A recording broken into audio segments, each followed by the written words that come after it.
Hi everyone, thanks for stopping by Pete's Garage. In this video we're going to paint and mount this aftermarket Honda Civic Type R rear spoiler to a 2017 Honda Civic Hatchback.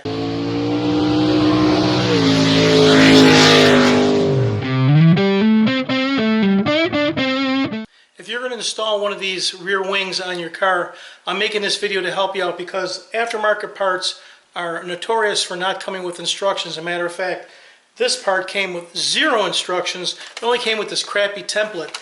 Not only that, the sides that are marked left and right and the mating parts don't even match. This part is actually the left-hand side of the vehicle, but you can see this part is marked right.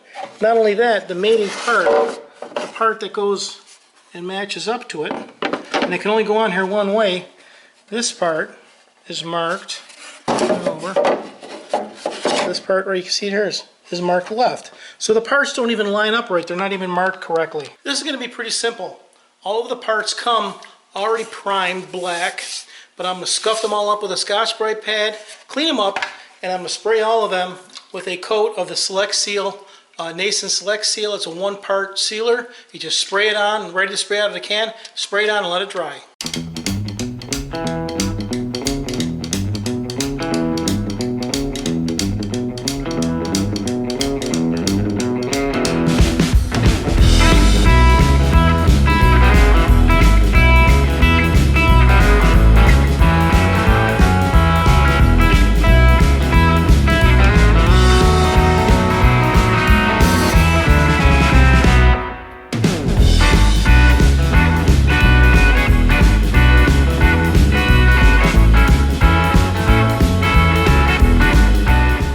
Now I'll spray a couple coats of full base color on the wing parts and black on the wing itself.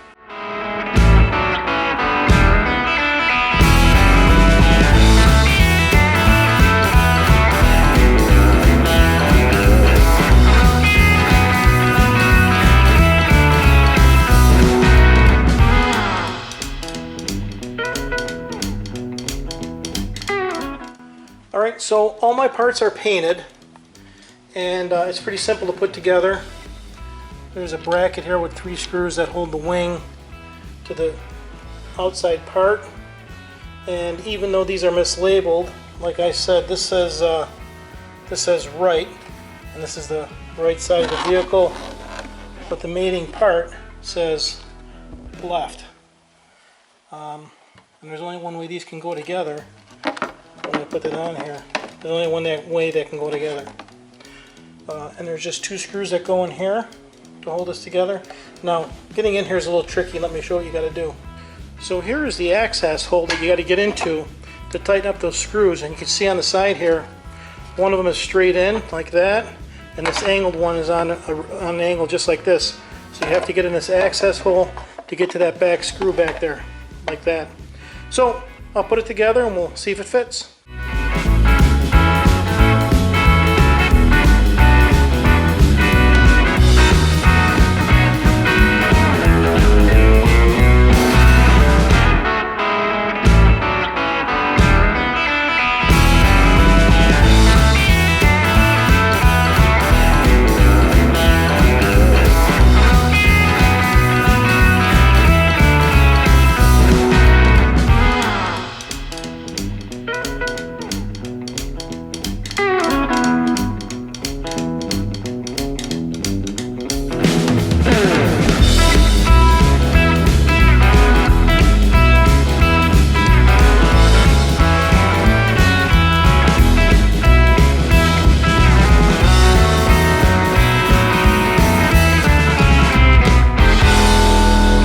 Now while you're putting this together, you may decide you want to put Loctite on all your bolts. Blue Loctite, whatever kind of Loctite you want to use. But here's a word of caution. The threads in these parts are accomplished by putting in a nutsert. This is what a nutsert is, okay? It's a nutsert, rivet cert. There are different names, but it's just a threaded sleeve that goes in the plastic, and it gets crimped around the base material. Now, when you have the thread showing and you simply put your fastener into the nutsert like that, when you put those parts together, if you have too much Loctite on here, or if the Loctite heats up, and it gets really strong and you can't get it out. If you have to remove these parts for some reason, what's going to happen is the thread or the nutsert inside the plastic, you're going to turn your bolt, and as you're removing it like this, it's going to bind inside the threads, it's going to spin the nutsert, and then it's ruined. You're going to have to destroy your parts, the plastic parts, if you want to take it apart. So be very careful if you use Loctite. If you do, sparingly, a dab, a drop. I prefer not to use it, but if you do, be very careful so you don't have to ruin your parts when you want to take it apart.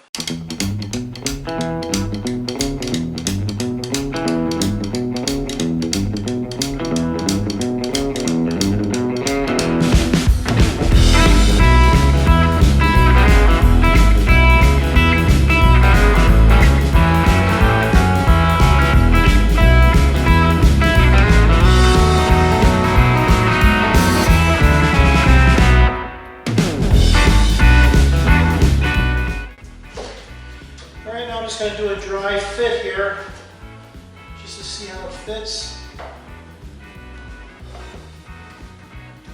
for positioning.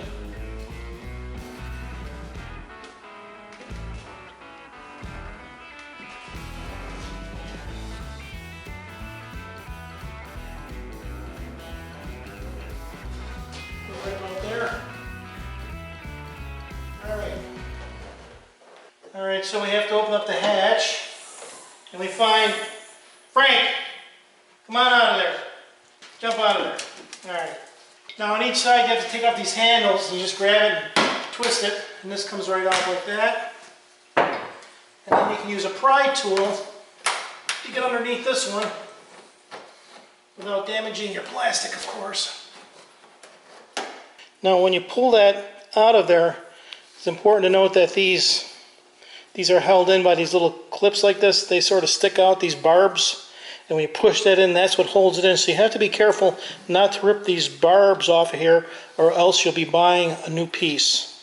Once you get these handles off of here, there's just some 10mm screws in there, 4 of them, 2 on each side.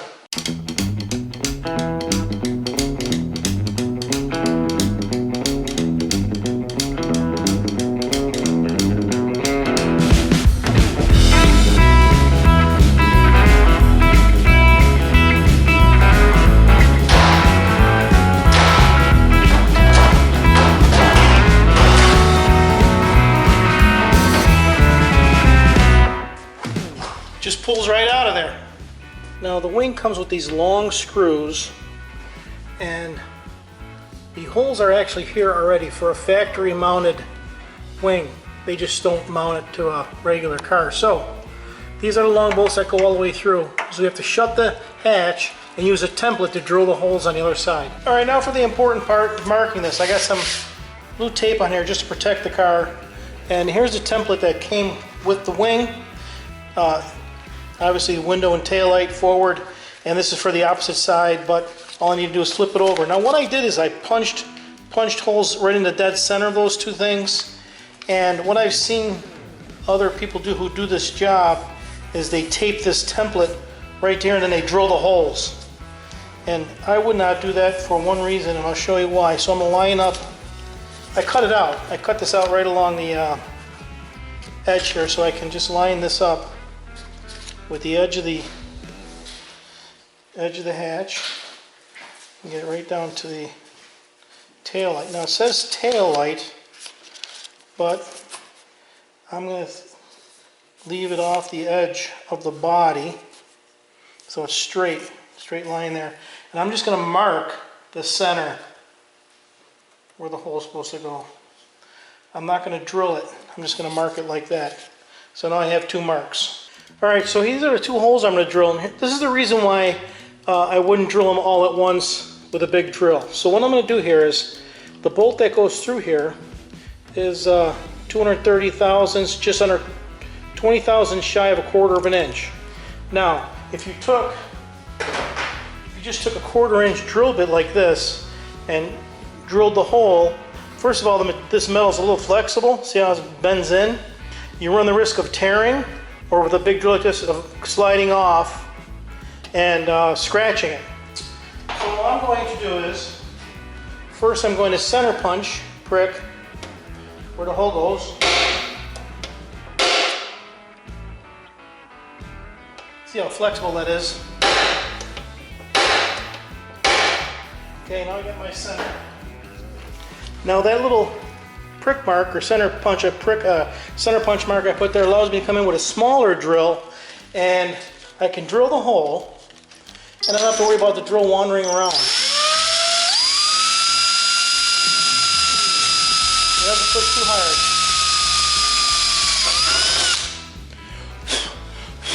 And whatever you do, don't wash it off. Rub the chips off with your hand, because you'll either get a sliver or you'll scratch the paint.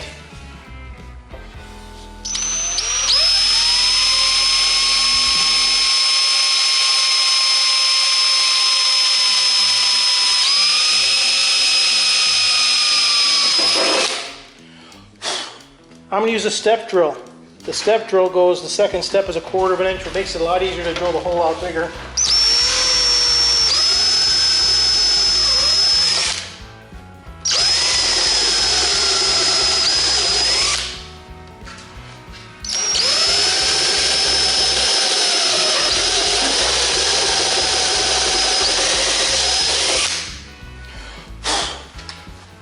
Now I have my 2 holes drilled.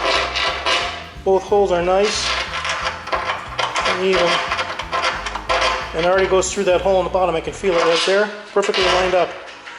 All right, perfect. Now I'm going to take the tape off.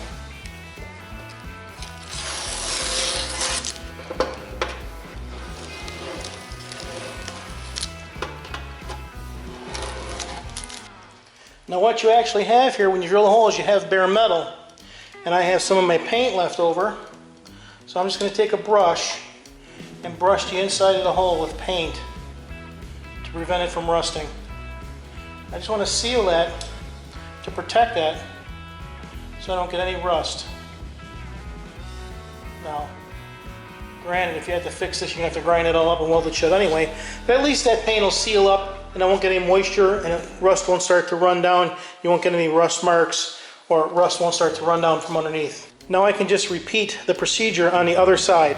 All right, here's the other side, and here's one of the holes I have. That's a small hole, and I'm going to show you what the step drill does. You want to let the step drill do the cutting. You don't want to push down on it. You just put the step drill in and go slow and let it cut.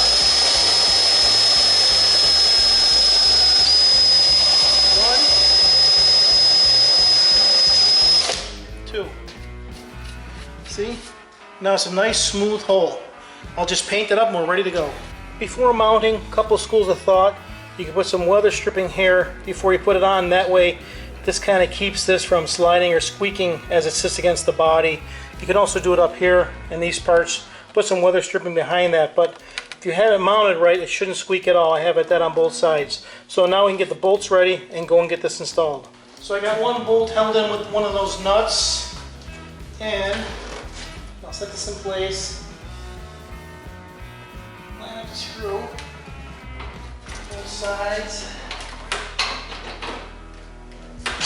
Start to screw down. Okay, just tightening up these bolts. You can put Loctite on these if you like on the inside to hold them inside the wing.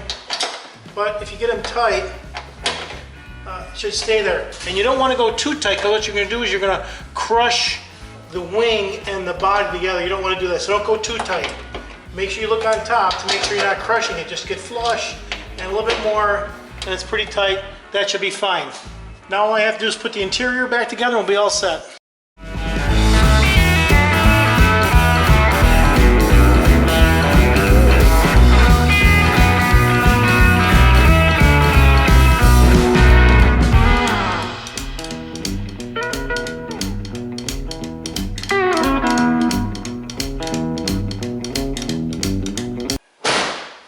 There we go, installed the right way the first time. Thanks for stopping by Pete's Garage.